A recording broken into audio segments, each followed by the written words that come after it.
নিজের কণ্ঠে তোমাদের সাথে একটি গজল শেয়ার করব।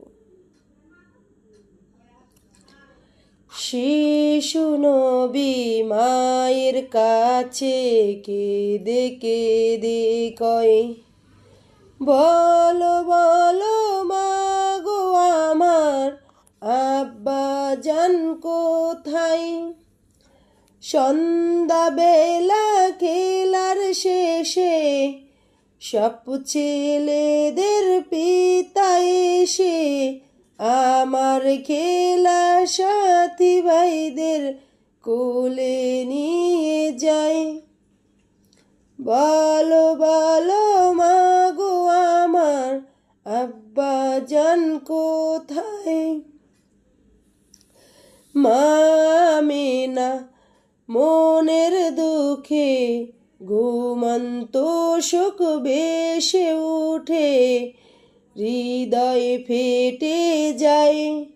মা আমিনা কয়ে ছেলে রে তোমার বাবা ইয়াসিরের কারাগারে বন্দি হইয়া রয়ে। শিশু নবী মাকে বলে, মা গো আমি যাইব সেই জায়গায়, যে জায়গাতে আমার বাবা বন্দি হইয়া রয়। বেশ কিছুদিন চলার পরে পৌঁছালো সেই জায়গায়। মা আমিনা কয়ে ছেলে রে তোমার বাবা এই যে সেই জায়গায়। শিশু নবী বাবার কবর চোখে দেখে হৃদয় ফেটে যায়।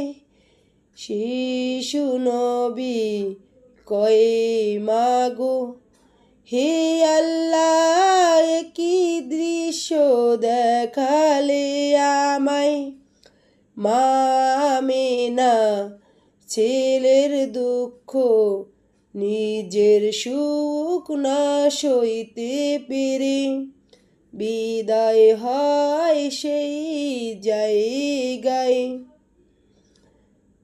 যাই হোক, কণ্ঠটা কেমন জানি না, খুবই খারাপ। তবে গজলটা আমার ছেলের লাগে সেম। আমার ছেলেও ছোটোবেলা বাবা হারিয়েছে, শিশু নবীও ছোটোবেলা বাবা হারিয়েছে। গজলটা নিজের কণ্ঠে গাইলাম, তো কেমন হইল গাই